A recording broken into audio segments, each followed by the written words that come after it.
semua sahabat betul-betul menjadi hambanya Rasul, pelayannya Rasul, pijakannya Rasul. Begitu seterusnya turun-temurun ke bawah. Tabi'in menjadi pelayan sahabat, tabi'in menjadi pelayan tabi'in, seterusnya. Maka khidmatur rijal sababul wisal ila ulama wal wali. Khidmatur rijal, khidmat seseorang kepada seseorang yang dia mengambil barokah ilmu kepada orang itu menyebabkan dia sampai ke derajat wali, bahkan sampai kepada Rasul. Khidmat itu apa? Ana khadimuk. Khidmat itu yang melayani. Khidmat itu melayani. Selama belajar, orang nggak boleh punya aku.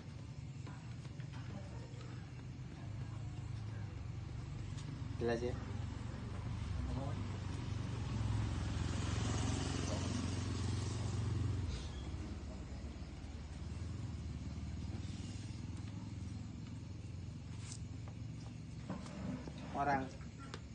Orang belajar gitu. Kemudian yang belajar ini punya pikiran buruk, padahal betul-betul buruk ini. Kemudian terangsang untuk berpikir buruk, apalagi apa iya? Itu sudah ingqata al-madad dalam ilmu tasawuf, sudah putus madadnya. Maka seolah-olah kalau dalam ilmu yang lain, taklidul a'ma, taklid buta ini, kita taklid buta itu nggak boleh. Tapi kalau nggak, bahkan dalam ilmu tasawuf sebetulnya dalam ilmu apapun, taklidul a'ma itu nggak boleh. Ikut buta itu nggak boleh. Tapi kalau nggak buta ya payah untuk ikut. Nah, cuman ya? Hah? Taklidul a'ma, kita mengikut orang terus nggak tahu benar salah, yang penting kita ikut, itu memang kan nggak boleh ya. Tak boleh. Tapi kalau nggak buta, apa bisa ikut? Nah, ayo. Terus yang bagaimana? Bijaksana lah. Kalau nggak buta, nggak bisa ikut. Ngelawan. Mau kita nengok, mau diajak ke sana, loh ini mau kemana kok? Mau ke neraka loh. Seperti seolah-olah kan seperti itu. Betul tidak? Padahal siapa yang bisa menyesatkanmu?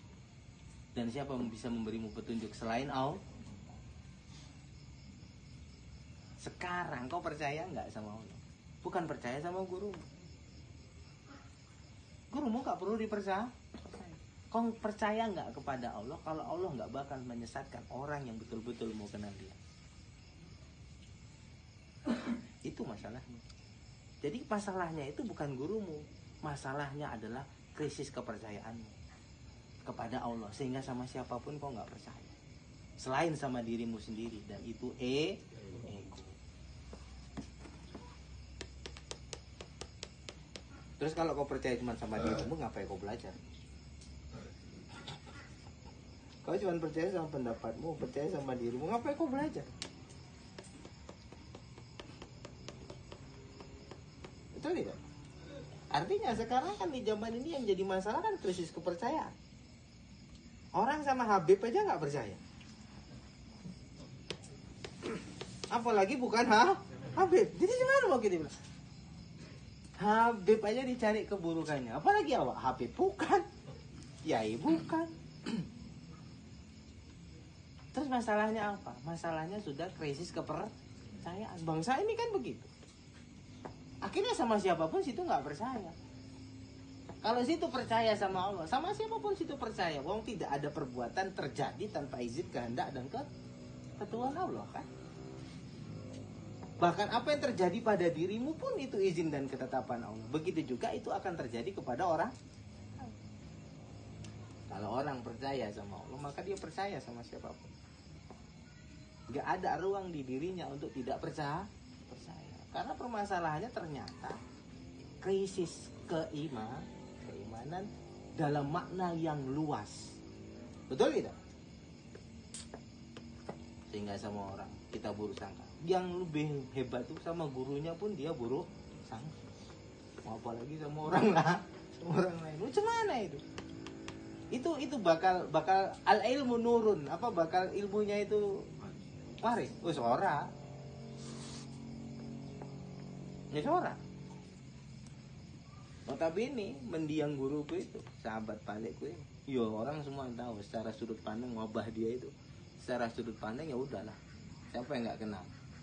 Tapi aku serahkan kepercayaanku kepada, karena aku yakin kepada Allah, bukan sama mendiang. Paham ya? Aku serahkan jiwa dan roh, wa mahyaya wa mamati lillahi rabbil. Allah nggak akan izin siapapun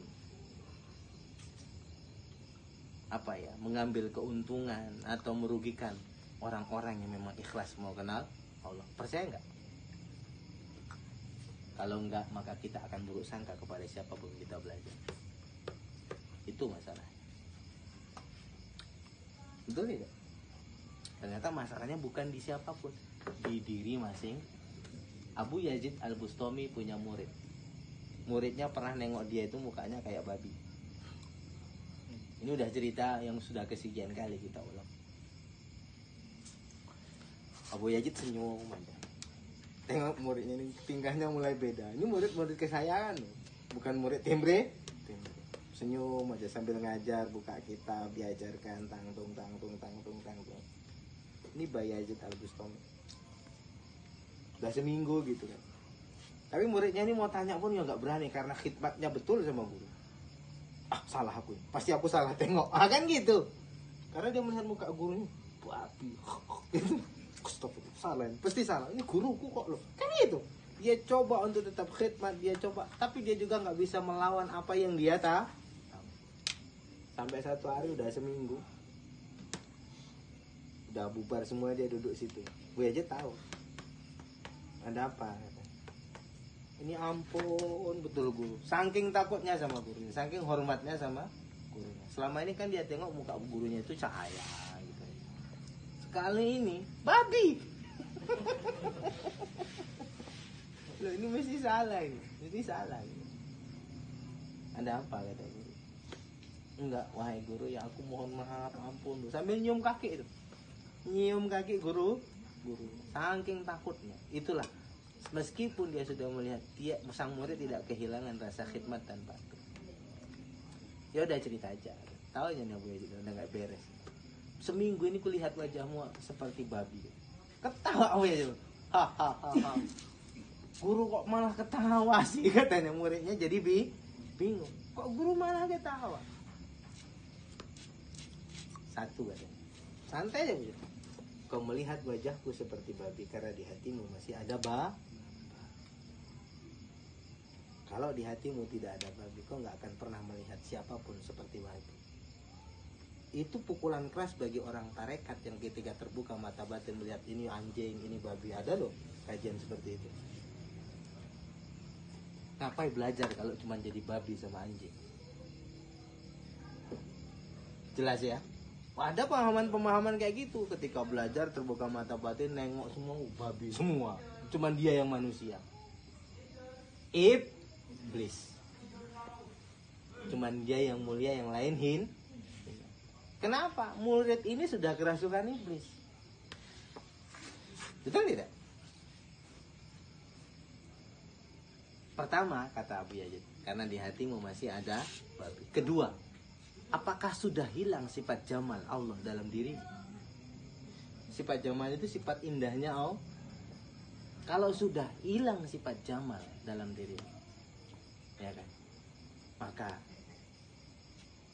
kalau masih ada sifat jamal dalam babi pun kau pandang indah. Apalagi bukan babi. Karena babi pun makhluk Allah. Tapi tidak menghilangkan hukumnya, ini tetap haram ya. Oh, ini kan tasawuf ini kan beda sudut pandangnya. Bukan berarti gara-gara melihat keindahan terus besok kau piara babi. Itu namanya nggak belajar. Sakit. Paham ya? Nah, ini kan susah ngajari kau ini kadang-kadang. Suka ngambil kalimat sepotong. Kata guruku babi indah, besok terus miara babi. Nggak gitu, maksudnya Kalau engkau masih punya sifat jamal di dalam hatimu, betapa Allah Maha Indah, maka semua ciptaannya indah. Tak ada yang buruk, sahabat. Ketika orang melihat ada yang buruk, berarti ada yang buruk berlaku di dalam diri, dan itu keluar dalam sudut pandang mata, dari cara ngomong, dari apa yang dia dengar. Kalau orang sudah punya keburukan, nengok orang baik pun dia berprasangka buruk, apalagi orang berbuat buruk. Tapi kalau orang hatinya penuh dengan kebaikan, orang berbuat buruk pun dia memandangnya baik, apalagi kalau orang itu tak ada sempat dia berburuk sangka sama siapa. Mendengar penjelasan gurunya, menangis, astagfirullahaladzim. Loh, itu Bayazid Al-Bustami.